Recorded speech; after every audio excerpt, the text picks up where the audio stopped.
નમસ્કાર મિત્રો, સ્વાગત છે આપ સૌનું આપણી આ ચેનલ જીપીએસસી વિથ રોહન પર। અહીં આપણે મહત્ત્વપૂર્ણ કરંટ અફેર વિશે ચર્ચા કરીએ છીએ, પરંતુ આ વિડીયોમાં થંબનેલમાં તમે જોયું હશે કે હું કોન્સ્ટેબલ માટે પોલિટીના ક્વેશ્ચન વિશે ચર્ચા કરવાનો છું।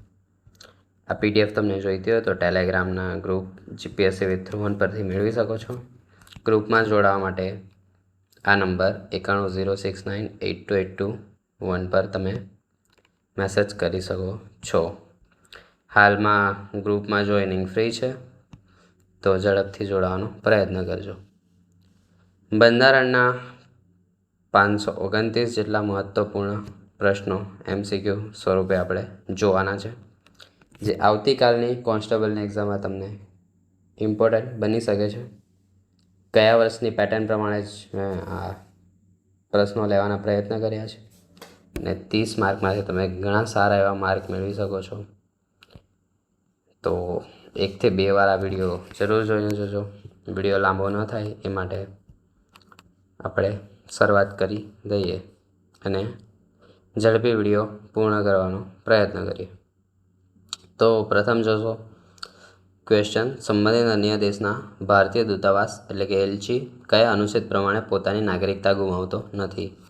ભારતના એલચી જે વિદેશમાં રહે છે તેની ભારતીય નાગરિકતા ઓટોમેટિક ગુમ થઈ જતી નથી, ભલે 5 વર્ષ પણ રહી। તો એ કયા અનુચ્છેદ પ્રમાણે? તો અનુચ્છેદ 8 પ્રમાણે। ખાસ યાદ રાખજો, ઇમ્પોર્ટન્ટ છે।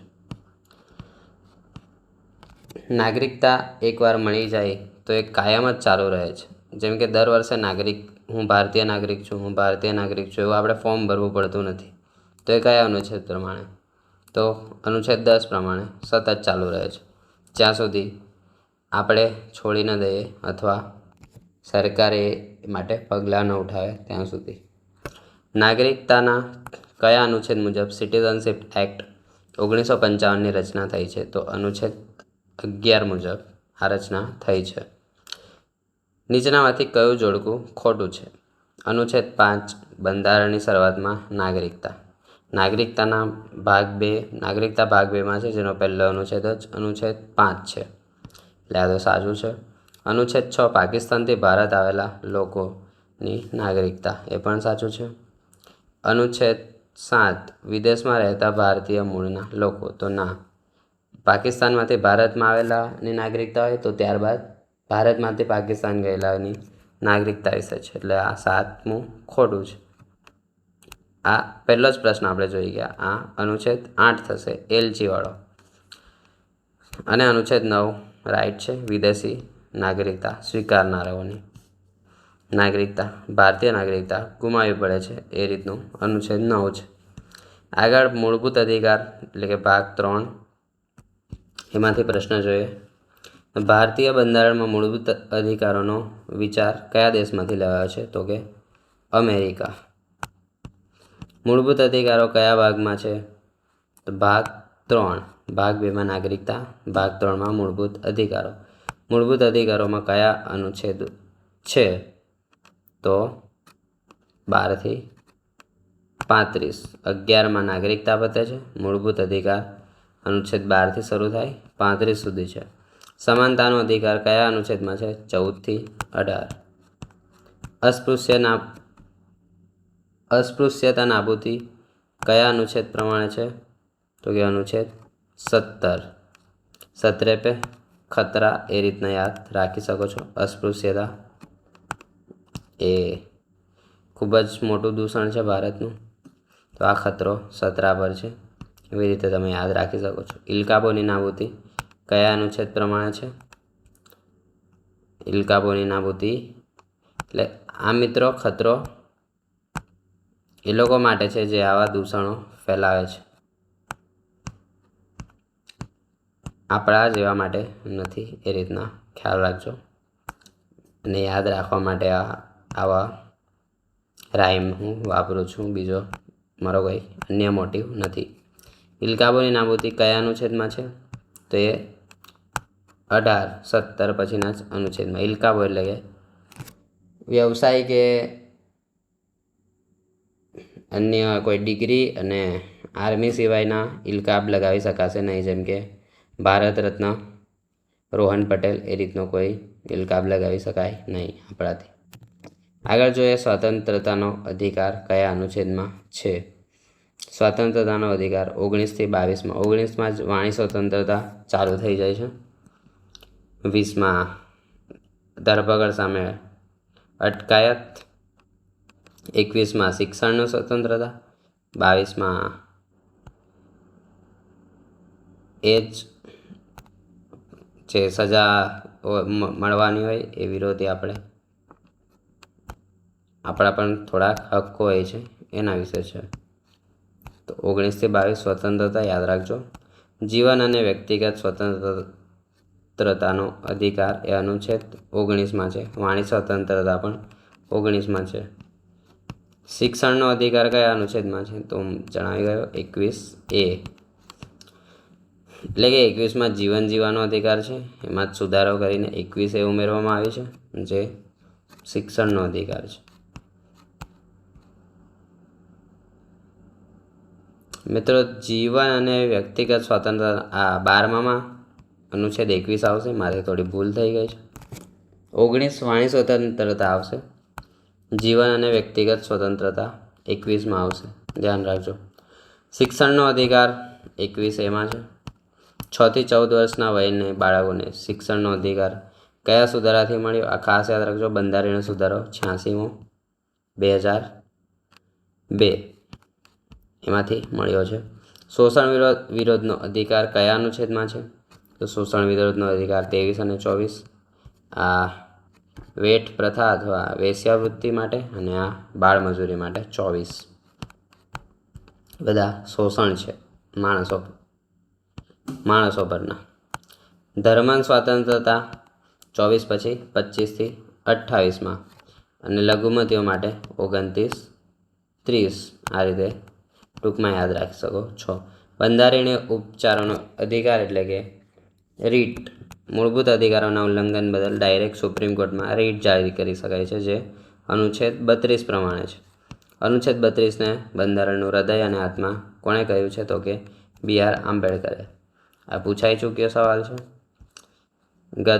ગયા વર્ષની કોન્સ્ટેબલની પરીક્ષામાં. મૂળભૂત અધિકારોનું રક્ષણ કોણ કરે છે? તો રીટ સુપ્રીમ કોર્ટમાં જારી કરી શકાય છે અનુચ્છેદ 32 પ્રમાણે. એટલે સુપ્રીમ કોર્ટ મૂળભૂત અધિકારોનું રક્ષણ કરે છે.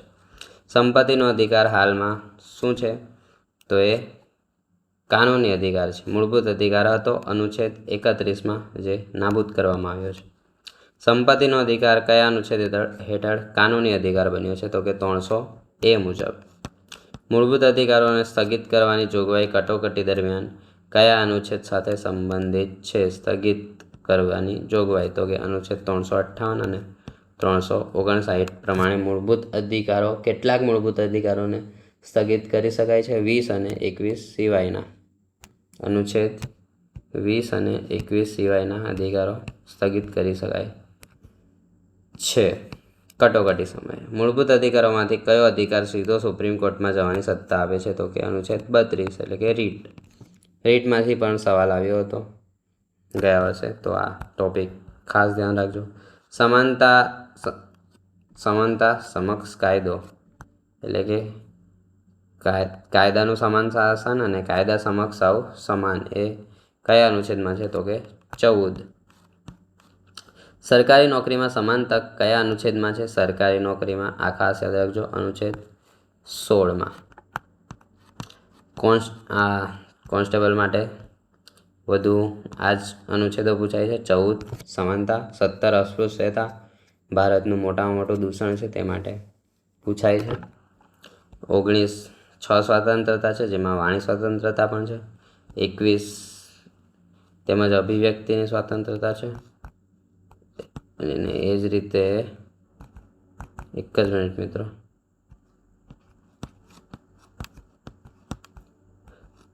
21 જીવનનો અધિકાર, 21 એ શિક્ષણનો અધિકાર, 23 માનવ વેચાણ અથવા બેગાર એટલે કે પ્રતિબંધ અને 24મું બાળમજૂરી પ્રતિબંધ. 25 ધર્મની સ્વતંત્રતા, 30 લઘુમતીઓના શૈક્ષણિક સંસ્થા, અને 32 બંધારણીય ઉપચારો એટલે કે રીટ. આ રીતે ટ્રીકથી ટૂંકમાં યાદ રાખી શકો છો. આગળ જોઈએ ડીપીએસપી ભારતના બંધારણના કયા ભાગમાં સમાવાયા છે? ડીપીએસપી એટલે કે ડાયરેક્ટિવ પ્રિન્સિપલ ફોર સ્ટેટ, એ રીતના ફૂલ ફોર્મ છે એનું. હાલ હું પણ ભૂલી ગયો છું. એટલે કે રાજનીતિના માર્ગદર્શન સિદ્ધાંતો. તો એ કયા ભાગમાં છે? તો મૂળભૂત અધિકાર બાદ એ ચોથા ભાગમાં છે. ડીપીએસપી કઈ કલમોથી સંબંધિત છે? તો મૂળભૂત અધિકાર 12 થી 35માં હતા, તો ડીપીએસપી 36 થી 51 સુધીમાં છે. ડીપીએસપીનો વિચાર આયર્લેન્ડમાંથી લેવામાં આવ્યો છે. રાજનીતિના માર્ગદર્શન સિદ્ધાંતો આયર્લેન્ડમાંથી લેવામાં આવ્યા છે, ખાસ યાદ રાખજો. ડીપીએસપીને કઈ અદાલતમાં અમલમાં મૂકી શકાતા નથી? એને કોઈ પણ અદાલતમાં અમલમાં મૂકી શકાતા નથી, ન તો હાઈકોર્ટ ન તો સુપ્રીમ કોર્ટ, એ ખાસ યાદ રાખજો. સમાન કામ માટે સમાન વેતનનો સિદ્ધાંત એ કઈ કલમમાં છે? સમાન કામ માટે સમાન વેતન, અનુચ્છેદ 39D. આમાં ડાયરેક્ટ તમારે અનુચ્છેદ જ યાદ રાખવાનો હોય છે. ગ્રામ પંચાયતોની સ્થાપનાની જોગવાઈ અનુચ્છેદ 40. નાગરિકો માટે સમાન ન્યાય અને મફત કાનૂની સહાય અનુચ્છેદ 41. કામ, શિક્ષણ અને જાહેર સહાયનો અધિકાર અનુચ્છેદ 42. આ રીતે તમે જોઈ શકો છો. આગળ જોઈએ માનવોચિત કામની પરિસ્થિતિ અને પ્રસૂતિ સહાય. એ કયા અનુચ્છેદમાં છે મિત્રો? એક જ મિનિટ.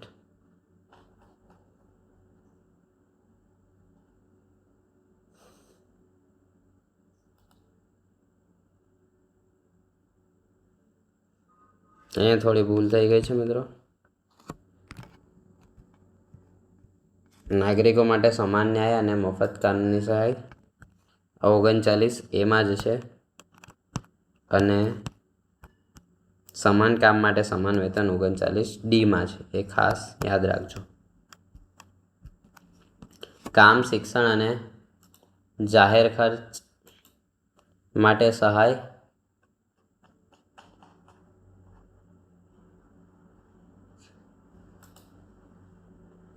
એ અનુચ્છેદ 41માં આવશે. માનવોચિત કામની પરિસ્થિતિ અને પ્રસૂતિ સહાય એ અનુચ્છેદ 42માં આવશે. કુટીર ઉદ્યોગ એ સંપૂર્ણ બધું અનુચ્છેદ 43માં આવશે. સમાન નાગરિક સંહિતા એટલે કે યુસીસી, યુનિફોર્મ સિવિલ કોડ, ગુજરાતે પણ દાખલ કર્યો ઉત્તરાખંડ બાદ, તો એ અનુચ્છેદ 44માં આવશે. સમાન નાગરિકતા કોડ એના આંકડા પર સમાન છે, તમે જોઈ શકો છો 4 એ રીતના યાદ રાખી શકો છો.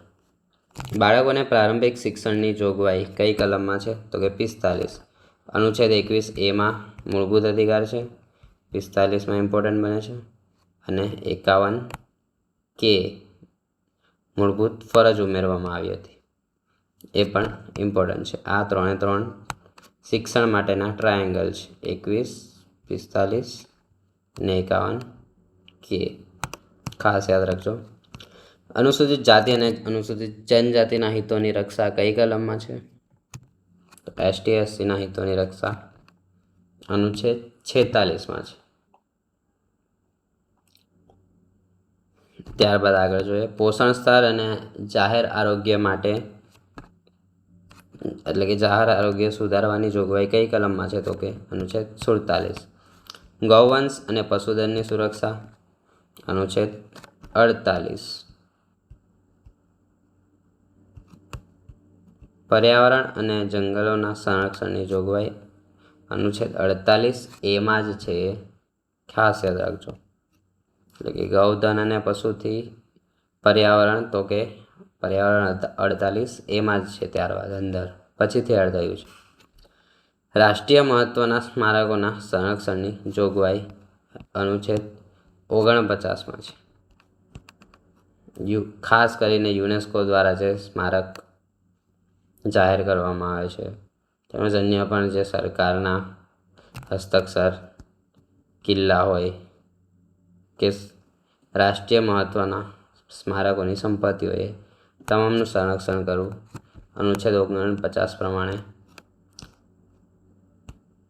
જોગવાઈ આપવામાં આવી છે. આગળ જોઈએ ન્યાયતંત્રને કારોબારીથી અલગ કરવાની જોગવાઈ એ અનુચ્છેદ 50માં છે. આ પણ ગયા વર્ષે પૂછાયો હતો, ખૂબ જ ઇમ્પોર્ટન્ટ છે. આંતરરાષ્ટ્રીય શાંતિ અને સુરક્ષા આ પૂછાઈ શકે એવું મને લાગે છે, તો યાદ રાખજો. આંતરરાષ્ટ્રીય શાંતિ અને સુરક્ષાને પ્રોત્સાહન આપવાની જોગવાઈ કઈ કલમમાં છે? 51, અનુચ્છેદ 51માં. અનુચ્છેદ 51ની જ અંદર 51 ક્લોઝ A, ક્લોઝ B એ રીતના મૂળભૂત ફરજો પણ આપવામાં આવી છે અને એને અલગ ભાગ 5 કહેવામાં આવે છે. DPSPને દેશના એટલે રાજનીતિના માર્ગદર્શક સિદ્ધાંતને દેશના શાસન માટે મૂળભૂત કોણે બનાવ્યા? એટલે કે એને મૂળભૂત કોણે બનાવ્યા છે? એ મૂળભૂત અધિકારમાં નથી, પરંતુ બંધારણે તેનો સમાવેશ કરી અને મૂળભૂત બનાવ્યા છે. તેથી જવાબ આવશે બંધારણ. આગળ જોઈએ પંચાયતી રાજને બંધારણીય દરજ્જો કયા સુધારાથી મળ્યો? પંચાયતી રાજ એટલે હવે આ થોડા બંધારણીય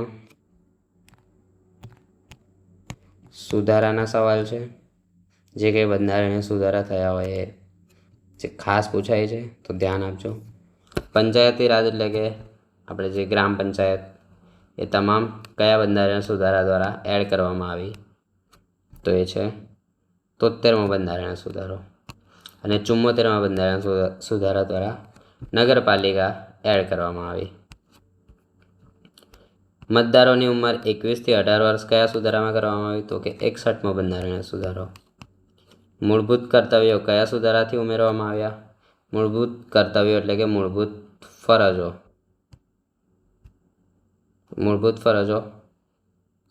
આઈ થિંક તો 42મા બંધારણીય સુધારાથી 42મા બંધારણીય સુધારાથી ઉમેરવામાં આવ્યા છે. ત્યારબાદ આગળ જોઈએ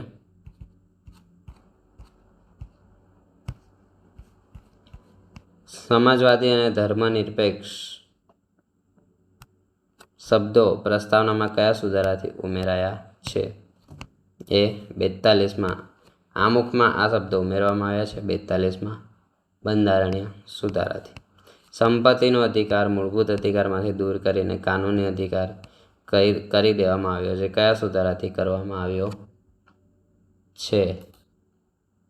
તો કે 44મો અનુચ્છેદ 44મો બંધારણીય સુધારો. પક્ષ પલટા વિરોધી કાયદો કયા સુધારાથી આવ્યો? તો 52માં. 52, 5 ને 2 7, 61, 6 ને 1 7. આ બંને એક સાથે યાદ રાખી શકો છો. 61માં ચૂંટણી માટેની ઉંમર 21 થી 18, 52માં પક્ષ પલટો છે. પક્ષ પલટો જે વિધાનસભા કે પછી લોકસભામાં મેમ્બર હોય ચૂંટાયેલા એ લોકો પક્ષ ના બદલી શકે એ રીતનો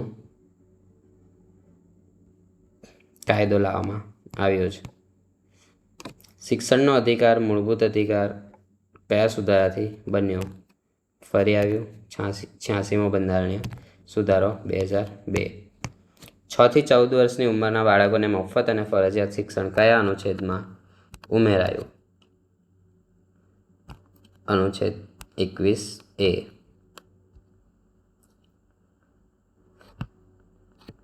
આગળ જોઈએ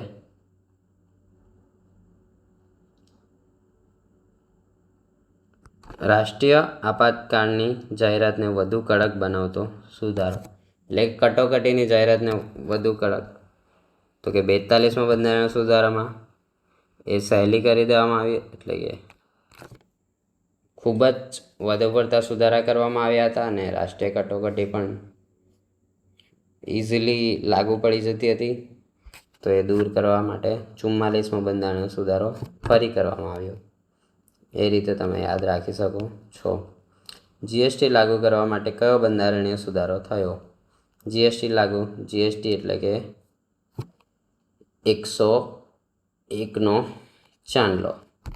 જીએસટી નાણાં સાથે ટેક્સ સાથે છે, તો ટેક્સ અને આપણે લગ્નમાં ટેક્સ આપીએ જ છીએ જમવાનું, તે 101 રીતે તમે યાદ રાખી શકો છો. આર્થિક રીતે નબળા વર્ગો માટે 10% અનામત 103માં ઉમેરવામાં આવી છે. EWS 101, 102, 103, 104 આ બંધારણીય સુધારા અતિ મહત્ત્વના બને છે. 105 પણ. રાષ્ટ્રીય પછાત વર્ગ આયોગને બંધારણીય દરજ્જો કયા સુધારાથી મળ્યો? રાષ્ટ્રીય પછાત વર્ગ આયોગ એને 102 દ્વારા મળ્યો.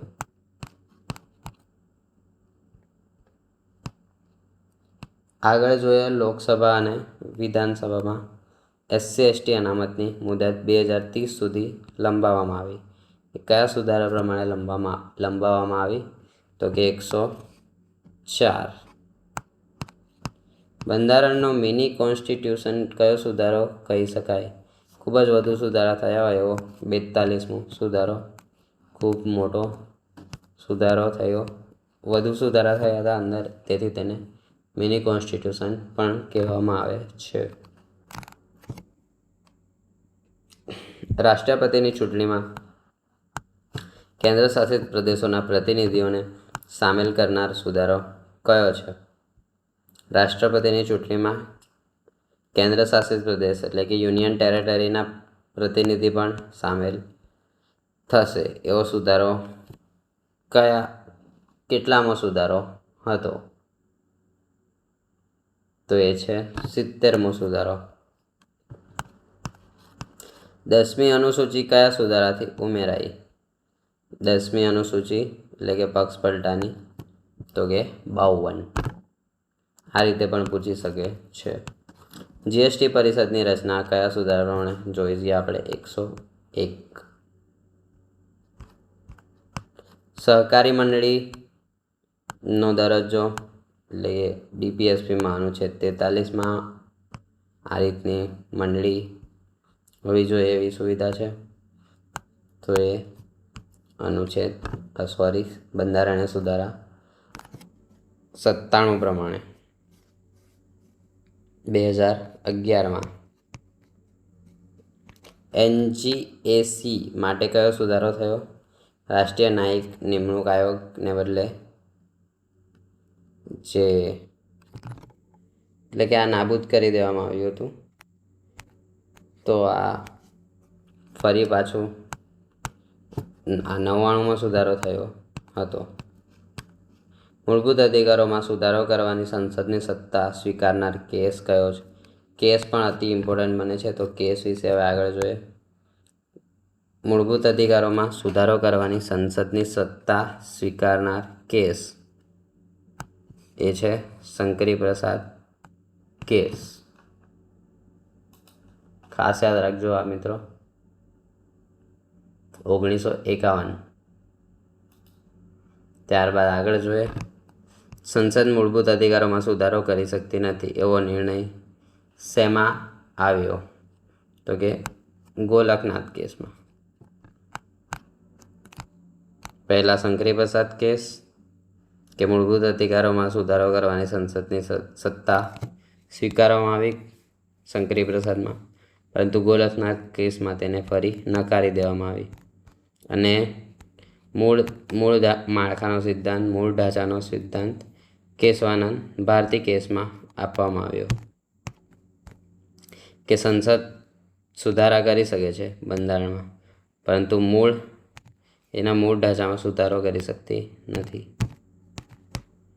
અને મૂળ સ્ટ્રક્ચર સુપ્રીમ કોર્ટ પોતાની રીતે અવારનવાર નક્કી કર્યા કરે છે. સંસદ બંધારણમાં સુધારો કરી શકે છે, પરંતુ મૂળભૂત માળખું બદલી શકતી નથી. એ કયો કેસ છે? તો કે કેશવાનંદ ભારતી કેસ. મૂળભૂત અધિકારો અને DPSP એટલે કે રાજનીતિના માર્ગદર્શક સિદ્ધાંતો વચ્ચે સંતુલન જરૂરી હોવાનું કયા કેસમાં કહેવામાં આવ્યું હતું? તો એ છે મિનર્વા મિલ્સ કેસ 1980. રાષ્ટ્રપતિ શાસનના દુરુપયોગ પર નિયંત્રણ મૂકનાર કેસ કયો છે? તો એ છે SR બોમ્મઈ. મિત્રો SR બોમ્મઈ, કેશવાનંદ ભારતી, આ બધા કેસ અતિ ઇમ્પોર્ટન્ટ બને છે. ધર્મનિરપેક્ષતા બંધારણના મૂળભૂત માળખાનો ભાગ છે એવું કયા કેસમાં કહેવામાં આવ્યું હતું? તો આ જ SR બોમ્મઈ કેસમાં કહેવામાં આવ્યું હતું. SR બોમ્મઈ કેસમાં. કાર્યસ્થળે મહિલાઓના જાતીય શોષણ સામે માર્ગદર્શિકા કયા કેસમાં છે? તો એ વિશાખા માર્ગદર્શિકા એ રીતના એ કેસમાં છે. વિશાખા કેસ 1997. વિશાખા માર્ગદર્શિકા કયા વિષય સાથે સંબંધિત છે? તો મહિલાઓનું કાર્યસ્થળે રક્ષણ. જીવનના અધિકાર આર્ટિકલ 21 અનુચ્છેદ 21નું વ્યાપક અર્થઘટન કયા કેસમાં થયું? તો એ મેનકા ગાંધી કેસમાં આવશે 1978માં. આગળ જોઈએ, કાયદા દ્વારા સ્થાપિત પ્રક્રિયા ન્યાયસંગત હોવી જોઈએ એવો નિર્ણય કયા કેસમાં આવ્યો? એ પણ મેનકા ગાંધી કેસમાં જ આવ્યો, જીવન જીવવાની સ્વતંત્રતામાં. પ્રીવી પર્સ મુદ્દે પ્રસિદ્ધ કેસ કયો છે? પ્રીવી પર્સ એટલે કે પેન્શનની સાલિયાણાની જોગવાઈ જે અંગ્રેજો દ્વારા આપવામાં આવતી હતી. આ પ્રીવી પર્સ હજી પણ ડાંગમાં તો ચાલુ જ છે, તો આમાંથી પણ ક્વેશ્ચન આવી શકે છે. સમગ્ર ઇન્ડિયામાં બંધ કરી દેવામાં આવ્યું છે જે રાજાઓને આપવામાં આવતું. તો આ કયા કેસમાં આ રીતની જોગવાઈ બંધ કરવાનો નિર્ણય લેવામાં આવ્યો તે અહીં પૂછવામાં આવ્યું છે? તો જોઈએ આપણે. એ છે માધવરાવ સિંધિયા કેસમાં. ખાસ યાદ રાખજો મિત્રો, પ્રીવી પર્સ ઇમ્પોર્ટન્ટ બની શકે છે કારણ કે આ ગુજરાતના ડાંગમાં માત્ર ચાલુ છે. હજી પણ રાજ્યપાલ ડાંગ દરબારમાં તેઓને પ્રીવી પર્સ જ આપે છે, સાલિયાણું. આગળ જોઈએ, લોકહિત અરજી PIL ને લોકપ્રિય બનાવનાર કોનું યોગદાન મહત્વનું છે? PIL કોણે લોકપ્રિય બનાવી હતી? તો ન્યાયમૂર્તિ PN ભગવતી. 79મો ક્વેશ્ચન જોઈએ, ગોપનીયતાનો અધિકાર મૂળભૂત અધિકાર છે એવો નિર્ણય કયા કેસમાં આવ્યો? એટલે કે ગોપનીયતાનો અધિકાર પણ એક મૂળભૂત અધિકાર છે અનુચ્છેદ 21 પ્રમાણે. એવો નિર્ણય કયા કેસમાં આવ્યો? તો એ છે KS પુટ્ટાસ્વામી કેસ, એટલે કે પુટ્ટાસ્વામી કેસમાં નિર્ણય આવ્યો હતો. ભારતનો સૌથી મહત્વપૂર્ણ બંધારણીય કેસ કયો માનવામાં આવે છે? તો કેશવાનંદ ભારતી. આ ફરી તમે અહીં રિવિઝન કરી શકો છો પીડીએફમાંથી. પીડીએફ જોઈએ તો તમે ટેલિગ્રામમાં જોઈન થઈ શકો છો. ટેલિગ્રામમાં જોઈન થવા 9106982821 પર મેસેજ કરી જોઈન થઈ શકો છો. રાજ્યની મંત્રી પરિષદમાં મુખ્યમંત્રી સહિત મહત્તમ કેટલા સભ્યો હોય છે? રાજ્ય વિધાનસભા અને મંત્રી પરિષદમાંથી ક્વેશ્ચન ગયા વર્ષે આવ્યા હતા. સેમ ક્વેશ્ચન હતો. તો કેટલા મંત્રી હોય છે એ રીતનો ક્વેશ્ચન છે.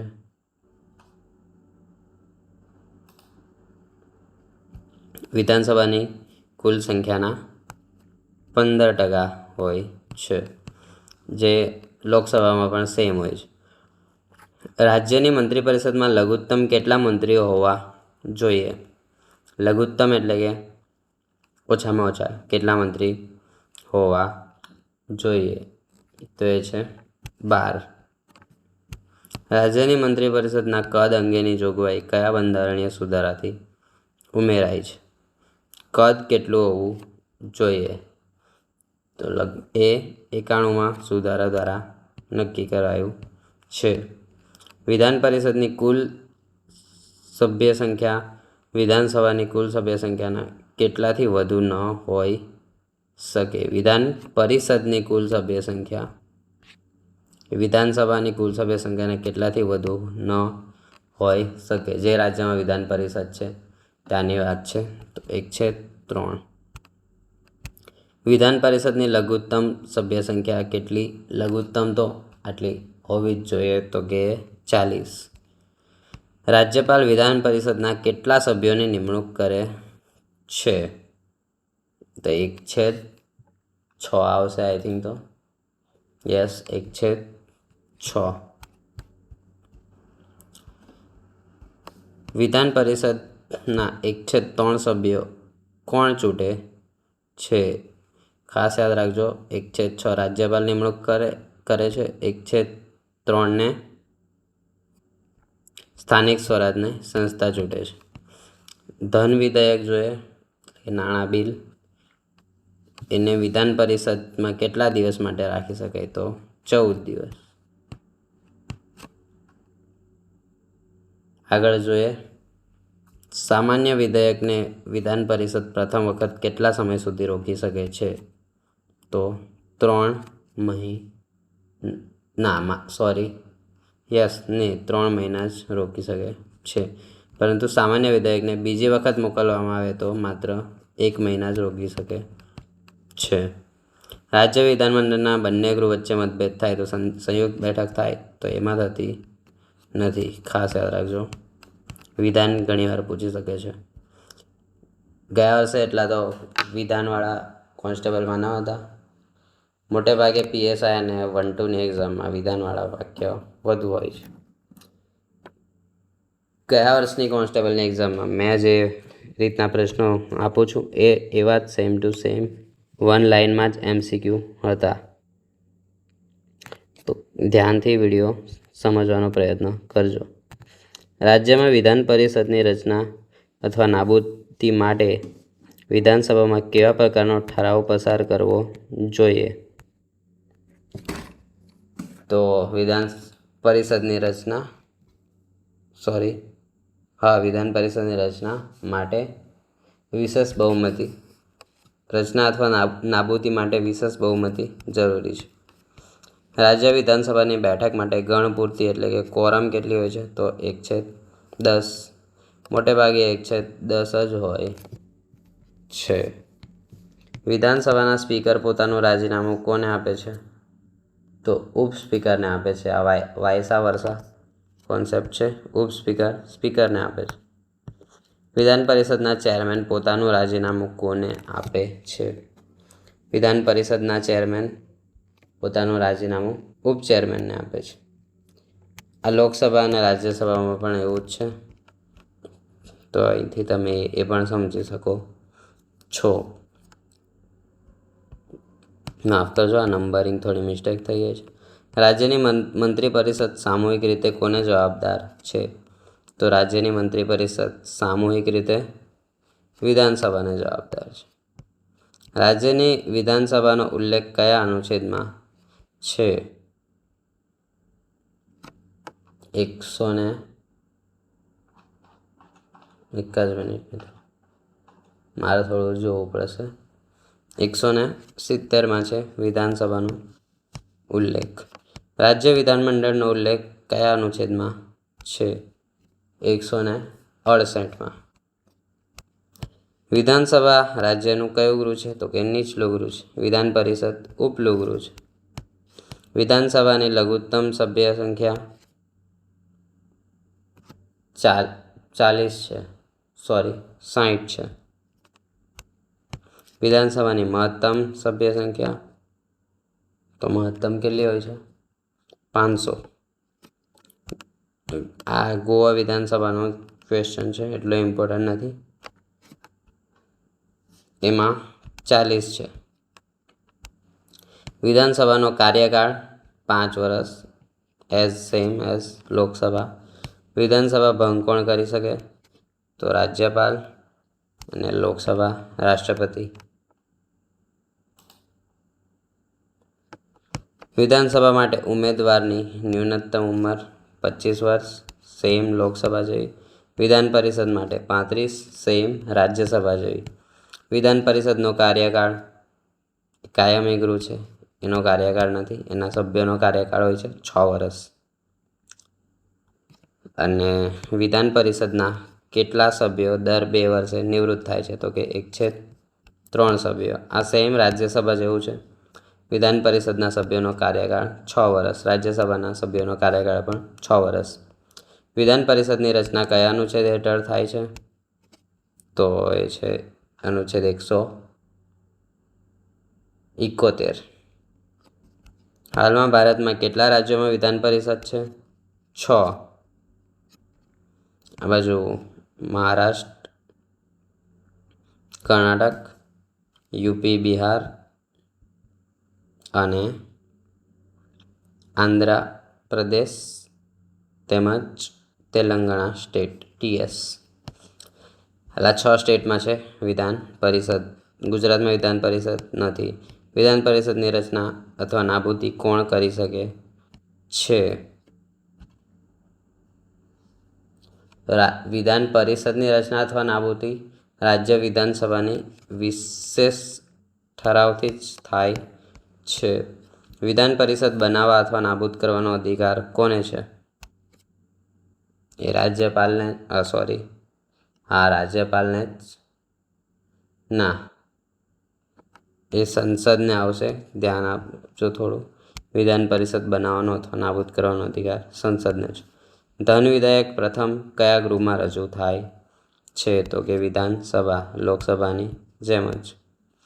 ધન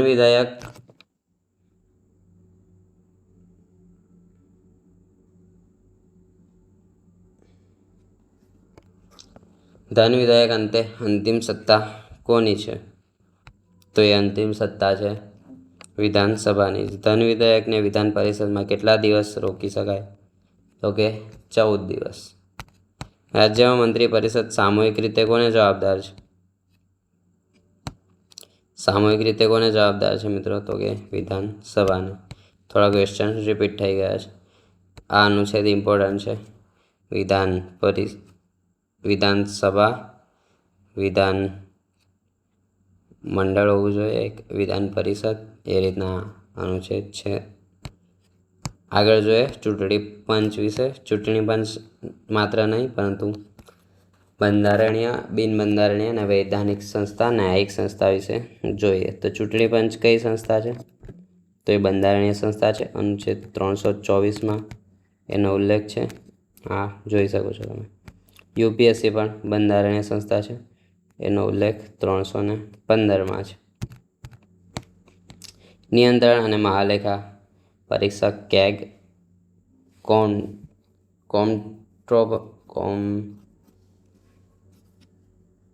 એવું કંઈ નામ છે, અને ઓડિટર જનરલ, મને પણ યાદ નથી આવતું થોડું. તો એ કઈ સંસ્થા છે? એ કઈ સંસ્થા છે? પણ એ પણ બંધારણીય પદ છે. કેગનો ઉલ્લેખ છે 148 અનુચ્છેદમાં. નાણાં પંચ બંધારણીય સંસ્થા છે. એનો ઉલ્લેખ અનુચ્છેદ 280માં.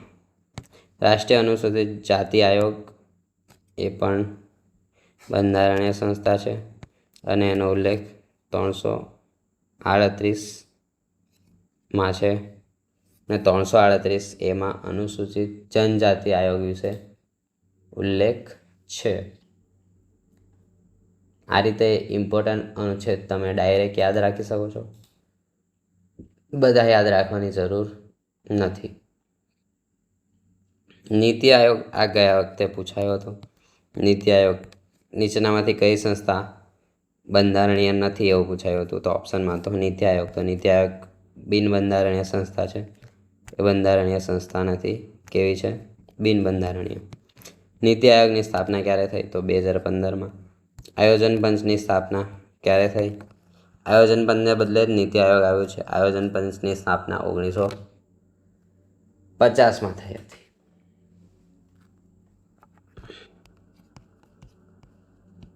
યોજના પંચ એટલે કે આયોજન પંચ કઈ સંસ્થા હતી? તો એ પણ બિન બંધારણીય સંસ્થા હતી.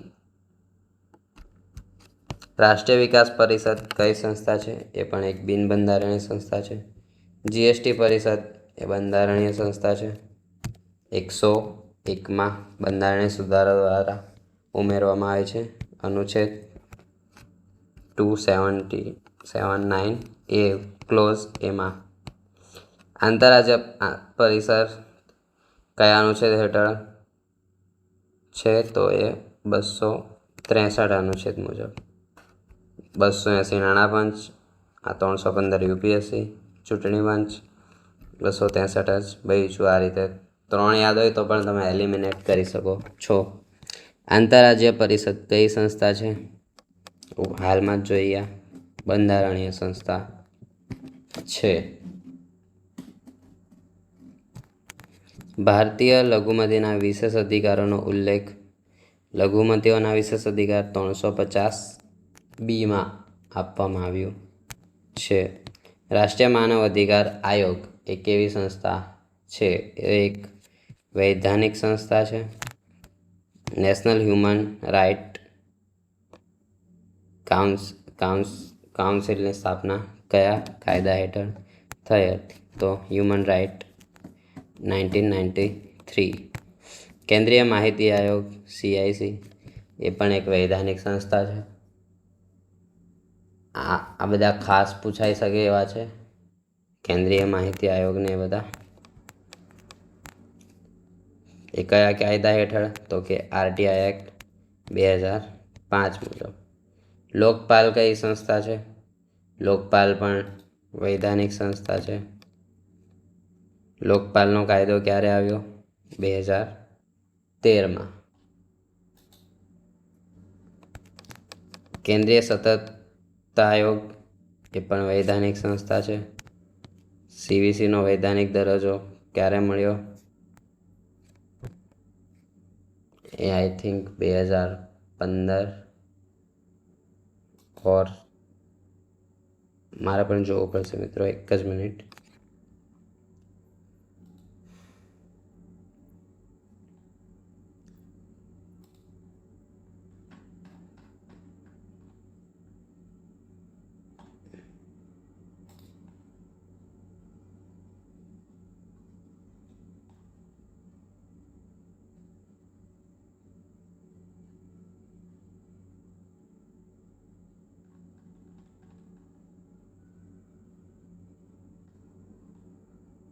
એક જ મિનિટ મિત્રો. CVC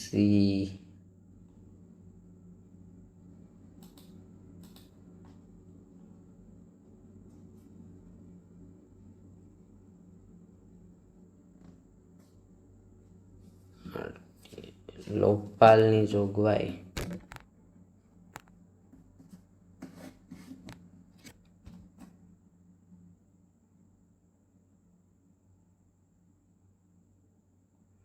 લોકપાલ અને લોકાયુક્ત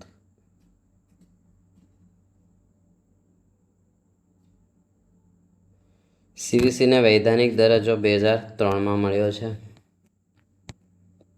રાષ્ટ્રીય મહિલા આયોગ એ પણ એક વૈધાનિક સંસ્થા છે. મહિલા આયોગની સ્થાપના ક્યારે થઈ હતી? તો 1992માં. જોઈ લઈએ, એક જ મિનિટ.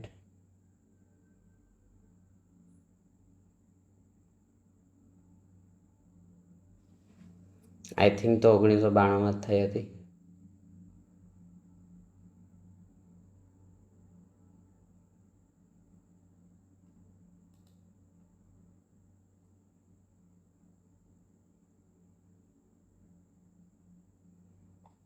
વાંધો નહીં, આગળ વધીએ. 92 અથવા 90 બેમાંથી એકમાં થઈ હતી. જોઈ લઈએ આપણે.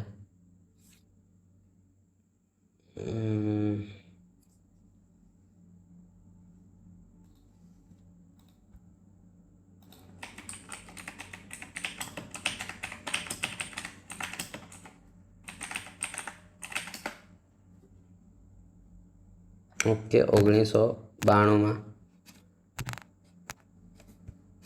31 જાન્યુઆરી. સીબીઆઈ કઈ સંસ્થા છે? સીબીઆઈ એક બિન બંધારણીય સંસ્થા છે. એનું મુખ્યાલય નવી દિલ્હીમાં છે. એનઆઈએ કઈ સંસ્થા છે? એ પણ બિન બંધારણીય સંસ્થા છે. એનઆઈએની શરૂઆત ક્યારે થઈ હતી?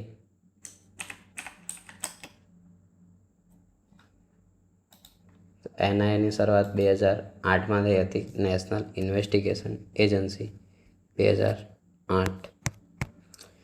સેબી કઈ સંસ્થા છે? તો સેબી એક વૈધાનિક સંસ્થા છે. સેબીનો સંબંધ શેર બજાર સાથે છે. Stock exchange bureau of India.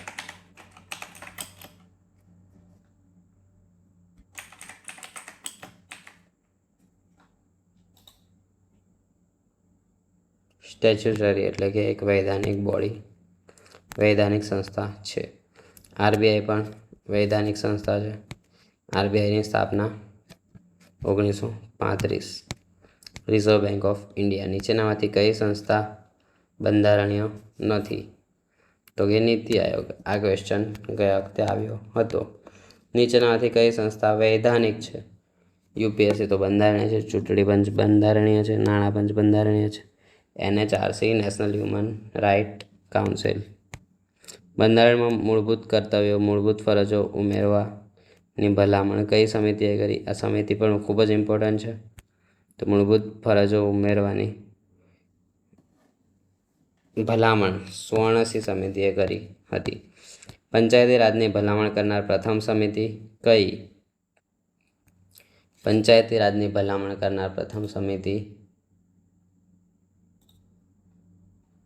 તો જોઈએ આપણે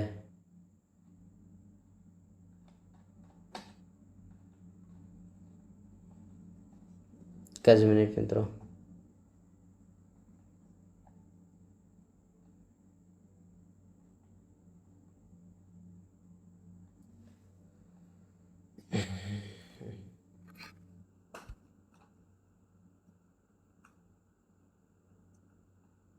પંચાયતી રાજની ભલામણ બળવંતરાય મહેતા સમિતિએ કરી હતી.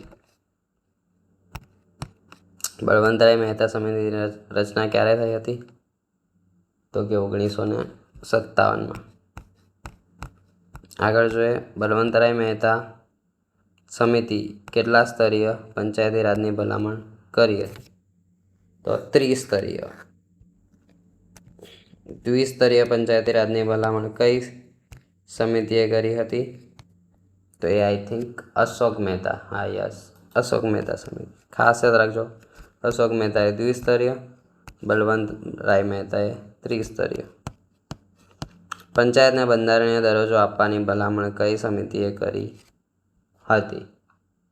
પંચાયતને બંધારણીય દરજ્જો એ એલ.એમ. સિંઘવી સમિતિ. પંચાયતને અનુલક્ષીને જ ઘણી સમિતિ છે, 2-3 સમિતિ ખાસ યાદ રાખજો. કેન્દ્ર રાજ્ય સંબંધોની સમીક્ષા માટે કઈ સમિતિ રચાઈ? તો એ હતી સરકારિયા સમિતિ. સરકારિયા સમિતિના અધ્યક્ષ કોણ હતા? તો આર.એસ. સરકારિયા. પૂંજી સમિતિ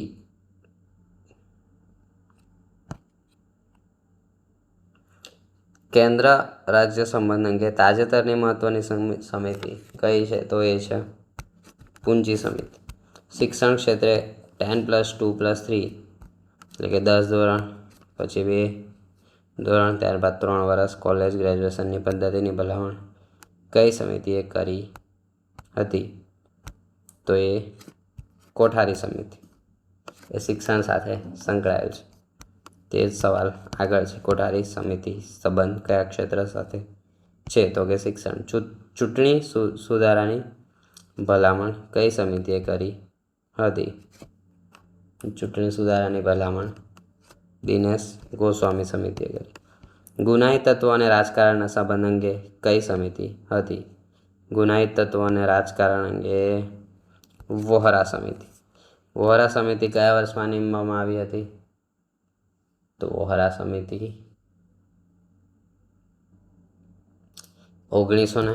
93માં નિમવામાં આવી હતી. સ્થાનિક સ્વરાજ સંસ્થાઓને મજબૂત બનાવવા કઈ સમિતિ પ્રસિદ્ધ છે? તો આગળ જ જોઈ ગયા આપણે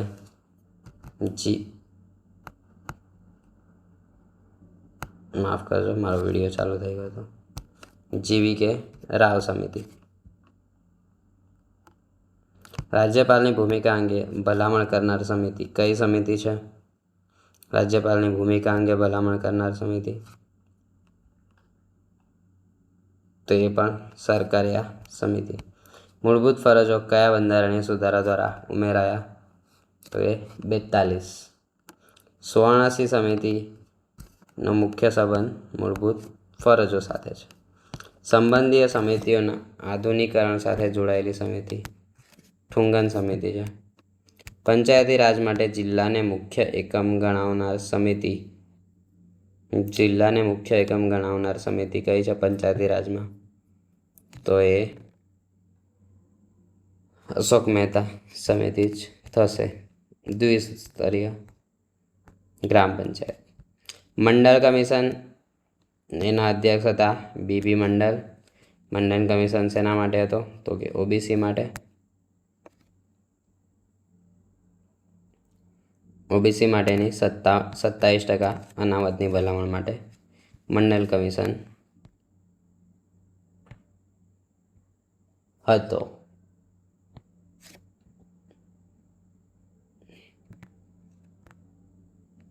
પ્રથમ પછાત વર્ગ આયોગના અધ્યક્ષ કોણ હતા? તો કે BB મંડળ.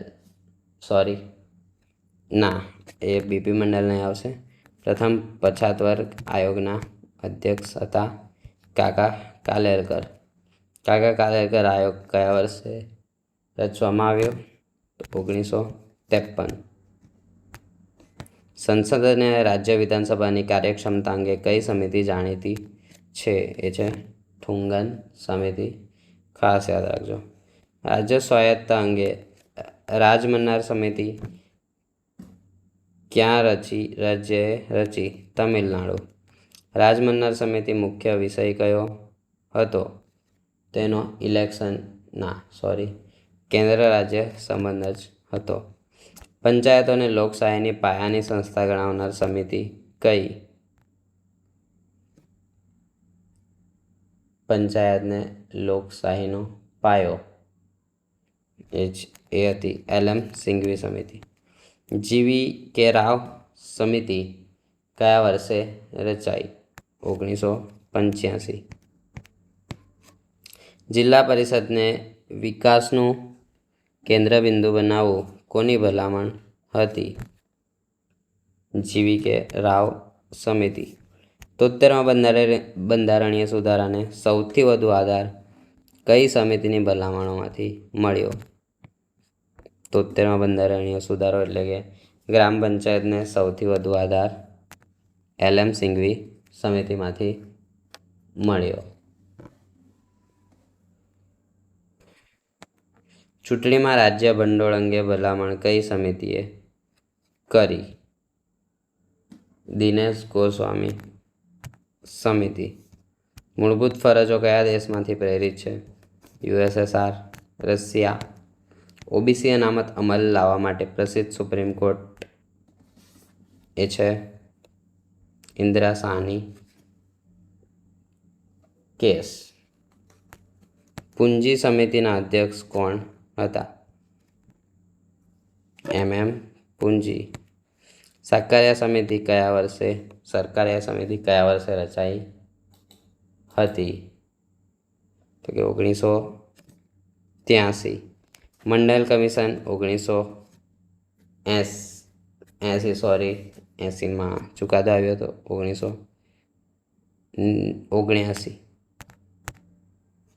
કોઠારી સમિતિનો અહેવાલ કયા નામે ઓળખાય છે? એજ્યુકેશન એન્ડ નેશનલ ડેવલપમેન્ટ નામે ઓળખાય છે. આ રીતે તમે શોર્ટમાં યાદ રાખી શકો છો PDF તમને ટેલિગ્રામમાંથી મળી જશે. ભારતીય બંધારણના કયા અનુચ્છેદ હેઠળ સુપ્રીમ કોર્ટ રીટ જારી કરે છે? સુપ્રીમ કોર્ટ અનુચ્છેદ 32 મુજબ રીટ જારી કરે છે. ડૉક્ટર આંબેડકરે અનુચ્છેદ 32ને શું કહ્યું છે? તો બંધારણનું હૃદય અને આત્મા. સુપ્રીમ કોર્ટ કેટલી પ્રકારની રીટ જારી કરી શકે છે? તો કે 5 પ્રકારની. નીચેનાથી કઈ રીટ નથી? હેબિયસ કોર્પસ રીટ છે, મેન્ડેમસ રીટ છે, સેટ્યુટરી રીટ છે, ઇમ્પીચમેન્ટ રીટ નથી, એટલે કે ઓપ્શન ડી આવશે. રીટોની પ્રથા કયા દેશોમાંથી લેવામાં આવી છે? તો કે બ્રિટન. રીટ એ રીતે યાદ રાખી શકો છો. હેબિયસ કોર્પસનો અર્થ શું થાય છે? તો શરીર સહ હાજર કરો. બંદી પ્રત્યક્ષીકરણ. બંદીને પ્રત્યક્ષ હાજર કરો. કોઈ વ્યક્તિને ગેરકાયદેસર રીતે અટકાવવામાં આવી હોય તો તે કઈ રીત લાગુ કરી શકે છે? Habeas corpus. દૃશ્યમ મૂવીમાં બતાવવામાં આવે છે, તમે જોયું હોય તો ખ્યાલ હશે.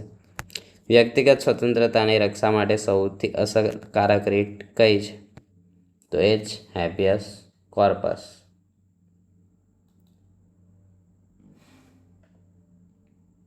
એક જ મિનિટ મિત્રો. આગળ જોઈએ બંદી પ્રત્યક્ષીકરણ કઈ રીતનું ગુજરાતી નામ છે? તો કે હેબિયસ કોર્પસ. હેબિયસ કોર્પસ કોના વિરુદ્ધ જારી કરી શકાય છે? તો સરકારી અને ખાનગી. સરકારી વ્યક્તિ એટલે કે અથવા સરકારી અધિકારી અને ખાનગી વ્યક્તિ બંને માટે લાગુ કરી શકાય છે. આગળ જોઈએ મેન્ડેમસ રીટ. એનો અર્થ શું થાય છે? તો અમે આદેશ આપીએ છીએ, એટલે કે ઉપરથી આદેશ આવે છે. જાહેર અધિકારી પોતાની ફરજ બજાવતો ન હોય તો કઈ રીત લાગુ થાય છે? તો કે મેન્ડેમસ. એને આદેશ આપવામાં આવે છે. મેન્ડેમસ કયા વિરોધી જારી કરી શકાતી નથી? તો એ ખાનગી વ્યક્તિ વિરુદ્ધ. પરમ આદેશ રીટનો હેતુ શું છે? પરમ આદેશ રીટનો હેતુ ગેરકાયદે અટકાયત દૂર કરી, જાહેર ફરજનું પાલન કરવું, પદની યોગ્યતા તપાસવી, કેસ રદ કરો. પદની યોગ્યતા તપાસવી એ પરમ આદેશ રીટનો હેતુ છે. મેન્ડેમસનું ગુજરાતી નામ જ પરમ આદેશ છે.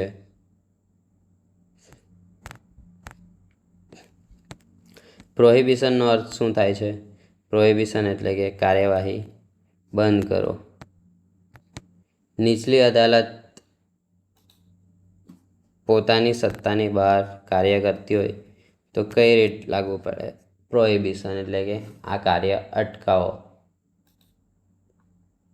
એ રીતની પ્રોહિબિશનની રીત છે. એ જ રીતે આગળ જોઈએ.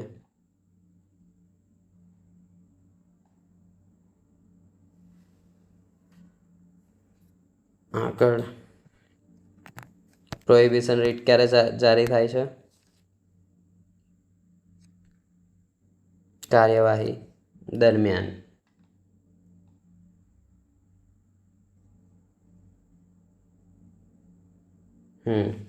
પ્રોહિબિશનનું ગુજરાતી નામ પ્રતિષેધ. આપણે બંદી પ્રત્યક્ષીકરણ જોયું, પરમ આદેશ જોયું, મેન્ડેમસ, અને આ પ્રતિષેધ જોઈ. આગળની 2 રીત છે ઉત્પ્રેષણ અને અધિકાર પૃચ્છા. ટોટલ 5 રીત થશે સુપ્રીમ કોર્ટની. પ્રોહિબિશન કઈ સંસ્થાને જારી થાય છે? તો ન્યાયાલય અને અર્ધન્યાયિક સંસ્થાઓને. સેટ્યુટરીનો અર્થ શું થાય છે?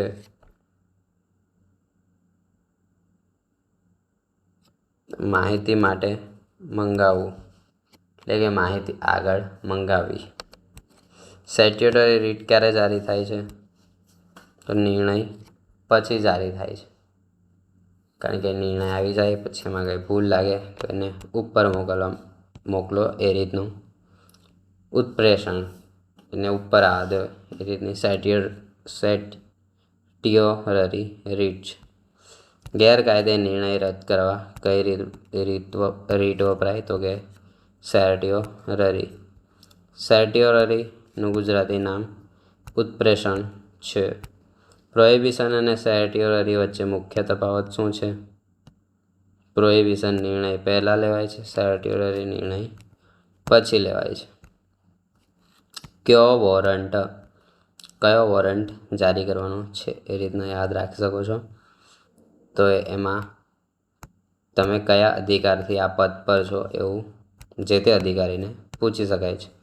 જાહેર પદ પર વ્યક્તિની યોગ્યતા ચકાસવા માટે કયો વોરંટો વપરાય છે. કયો વોરંટોનું ગુજરાતી નામ છે અધિકાર પૃચ્છા. કયો વોરંટો કયા પ્રકારના પદ માટે વપરાય છે તો જાહેર પદ.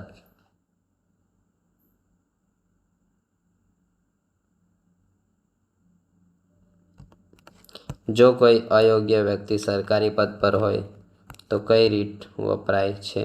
કયો વોરંટ. કઈ રીત વ્યક્તિગત સ્વતંત્રતા સાથે સીધી રીતે સંબંધિત છે. Habeas corpus. ઉચ્ચ ન્યાયાલય કયા અનુચ્છેદ હેઠળ રીટ જારી કરી શકે તો કે 226. ક્વેશ્ચન પણ 226 છે, જવાબ પણ 226 આવશે. કોઇન્સિડન્સ થઈ ગયો છે. કોઇન્સિડન્સ. મૂળભૂત અધિકારના અમલીકરણ માટે સીધા સુપ્રીમ કોર્ટમાં કયા અનુચ્છેદ હેઠળ જઈ શકાય છે. અનુચ્છેદ 32. કઈ રીટ ખાનગી વ્યક્તિ સામે પણ જારી થઈ શકે છે તો કે હેબિયસ કોર્પસ. કઈ રીતને જ્યુડિશિયલ કંટ્રોલ રીટ કહેવામાં આવે છે. સર્ટ્યુટરી અને પ્રોહિબિશન એ ન્યાયિક રીટ છે. ન્યાયાલયમાં ઉપયોગમાં લેવાય છે. કઈ રીટ જાહેર ફરજનું પાલન કરાવે છે એ છે હેબિયસ કોર્પસ.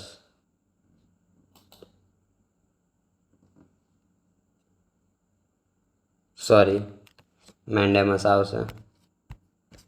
મેન્ડેમસ એટલે કે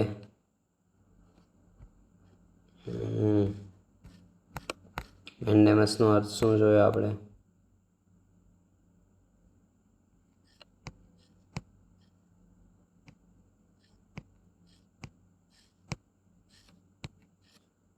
પરમ આદેશ એ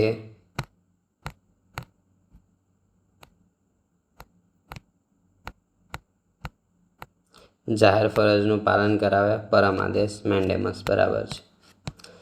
કઈ રીત પદની કાયદેસરતા ચકાસે છે. કયો વોરંટ. પ્રોહિબિશન અને સર્ટ્યુટરી કોના વિરુદ્ધ જારી કરી શકાય છે. ન્યાયિક અથવા અર્ધન્યાયિક સંસ્થા. હેમે પ્રોસેક્વો. ફોન લેવાય કોઈ પણ મોગા મોડલમાં તો હેમ એટલે સોનું શેકવું પડે છે આપણે ત્યારે જઈને લેવાય છે. હેમે પ્રોસેક્વો. આ રીતના યાદ રાખી શકો છો તમામ રીત.